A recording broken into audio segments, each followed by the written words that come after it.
Those were 4 completely different sounds.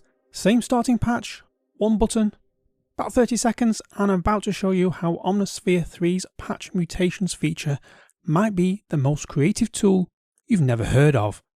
But there's a problem that nobody's talking about. Here's the thing, Omnisphere 3 has over 26,000 patches now. 26,000 patches, just let that sink in a minute. You could audition sounds for months and never find the perfect one for your track.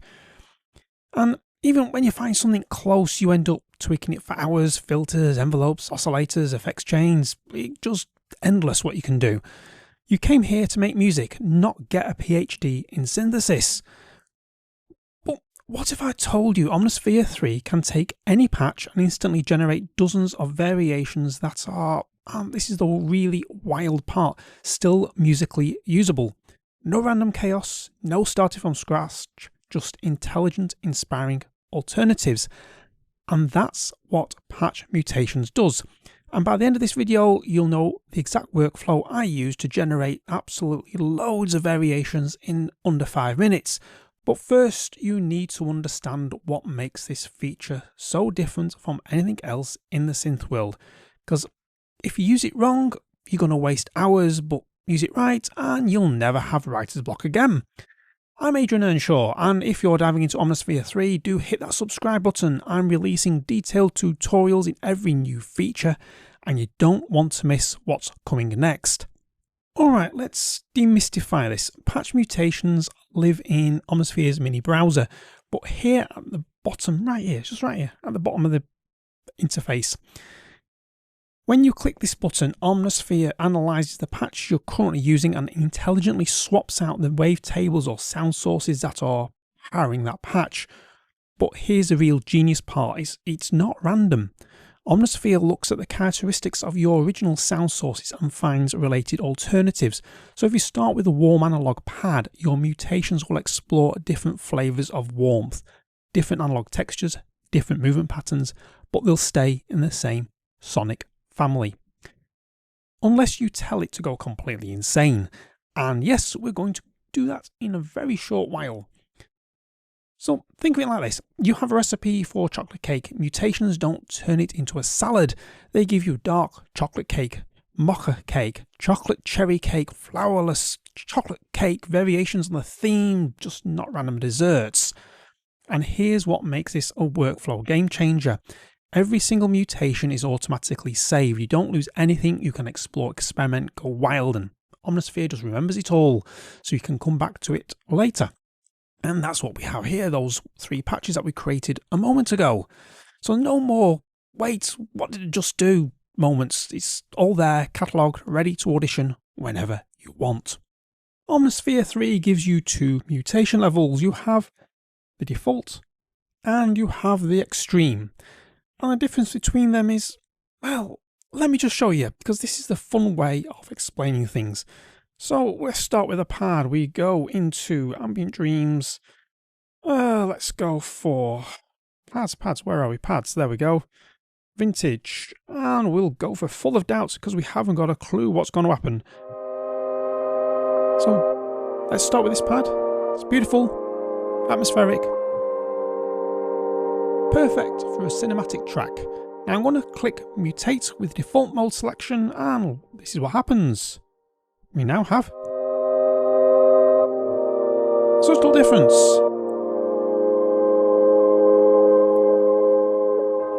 Push it again, we have slightly brighter. Let's go again. Got a bit of drone in the background. And let's do one more.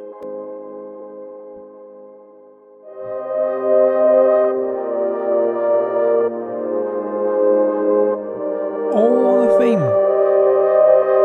But the slightly different, because if we go to A, we've got a triangle at one, we have a square on that one, we have a PWM on that one, and we have Slinky on that one. So each one is just that touch a little different. So they're all usable. They've got a different vibe, different emotional tones, but all staying within the ambient pad universe. So that's the default mode, safe, exploration. Now let's get a little bit weird. So we're going to go back to the same patch, Ambient Dreams. We're going to go to Ads, we're going to go to Vintage, and we're going to go to Full of Doubts, which is exactly the same pad we had before. So let's now go a little bit dangerous and change this to Extreme. And this expands the pool of sound sources massively. Omnisphere will pull from totally different categories. You might start with a pad and end up with something rhythmic or glitchy or downright alien. So we haven't got a clue where this is going to go, so mutate.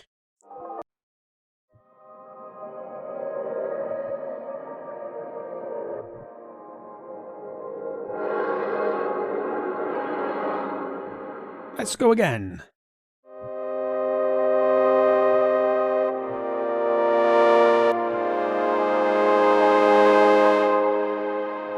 Make sure on Extreme and go again.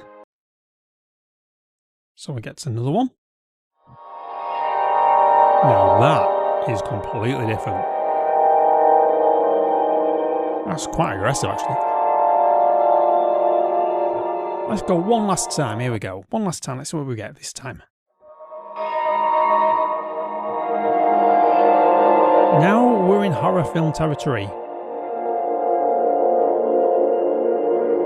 I haven't got a clue what that is, but it's going to be usable for something, what we could ever come up with. So this is where happy accidents happen. Extreme mode is your creative chaos generator. I found some of my favourite sounds that I've never thought I'd come up with accidentally just by hitting that mutate and, you know, on the extreme level when I thought it was actually probably on default. And there's one more option that 90% of people don't know about, and I'll show you that in a second. But first, let's talk about the actual workflow.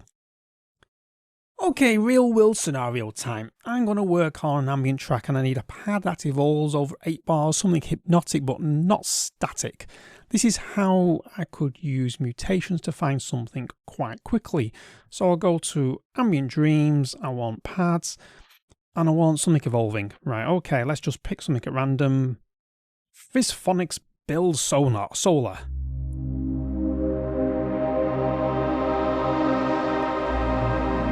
It's close.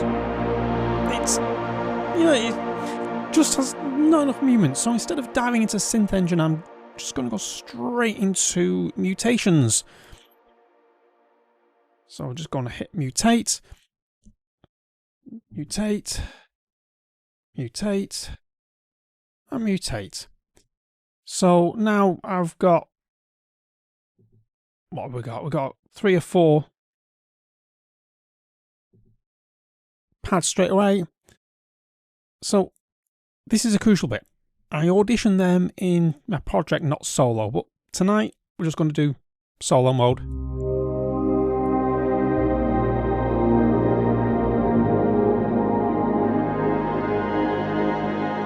So what have we got here?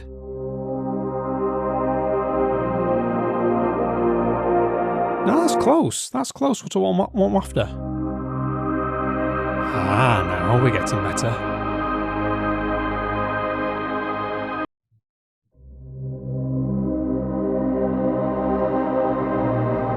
That's too much movement. Now the third one is better. So if you listen to this, you know, I went from close enough to literally what I need for my track that I'm going to be working on. No manual editing, no filter sweeps, no envelope tweaking, just an intelligent sonic exploration. So we can save this one for later. You can right click on this one. We click on this one and then you could say save patch as, and then you can save it wherever you want. It doesn't have to be in the mutation folder, which I will show you how to do all the saving and stuff in a separate video in the coming weeks. So there's a quick bonus actually. You can mutate your own custom patches too. Build something from scratch, then let Mutations explore variations you never would have thought of it. Like, you know, it's like having a collaborator that knows your taste. So I'm just going to create a very quick patch. I'm just going to pause this video. I'll just create a quick patch and won't bore you to death. So I'll just quickly create this sound.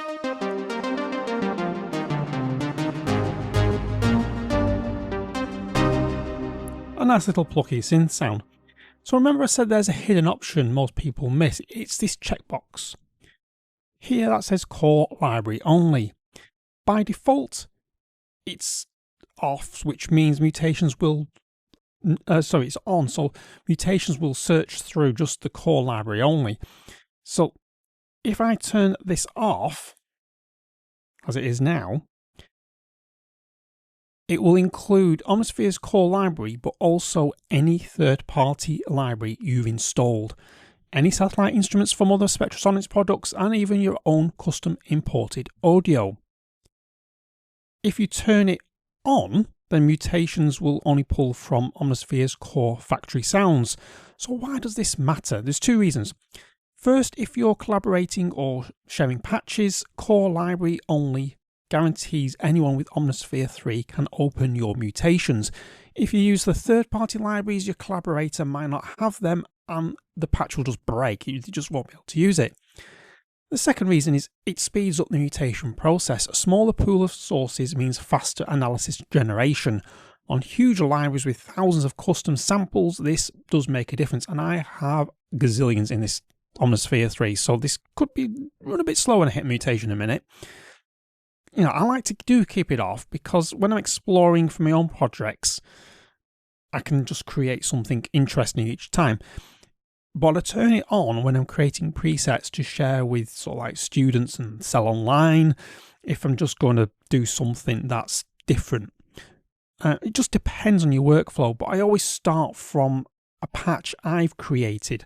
I don't build on what someone else has done because I just feel as though it's like thieving somebody's work. So create your patch first of all before you start bashing out mutations, and to go from there. So technique one, if we have this sound, which is, and I hit mutate, it's going to take a little bit because, like I said, I've got lots of libraries.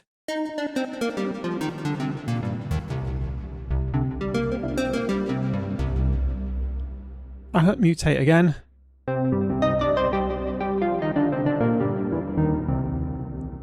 So the thing you're watching here is it's using the synth oscillator. Now if I change that to sample, and I'll just choose one at random, I haven't got a clue what this is going to sound like. Now it's going to, if I use mutate, it will use the samples libraries rather than the synth waveforms.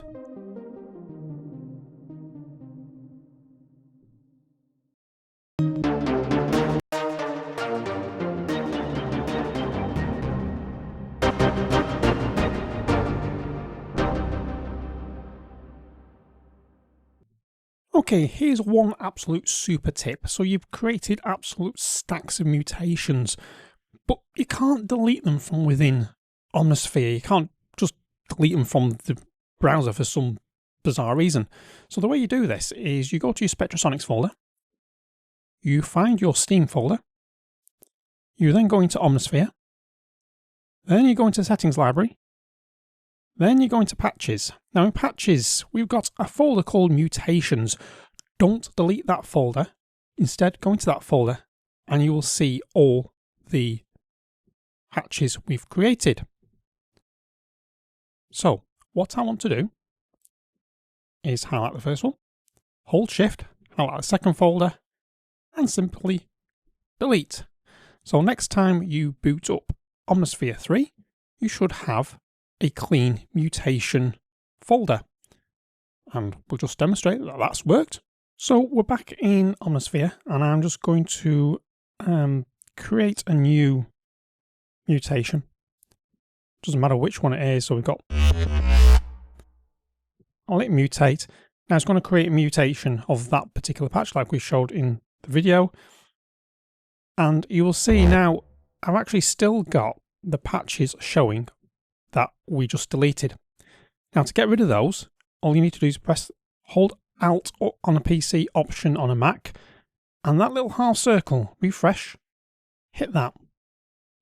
And what will happen, magically, all your folders will update and it will get rid of all the other mutations you've now deleted from your folders.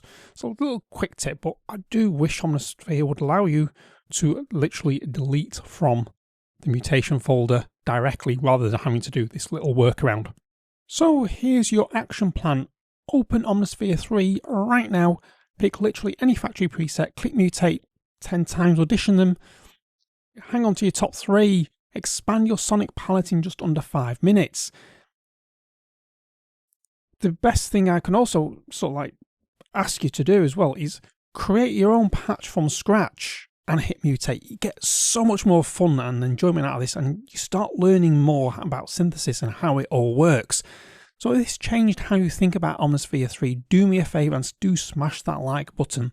It generally helps other producers find these tutorials. And I'm going to be releasing a full series on Omnisphere 3 over the coming weeks, because next video I'm going to look at the way the search function works, because there's been a lot of questions I've seen about how to find patches and how the new search facilities work. So that's going to be my next video. You don't want to miss it. So hit subscribe and hit the bell icon so you catch it when it drops.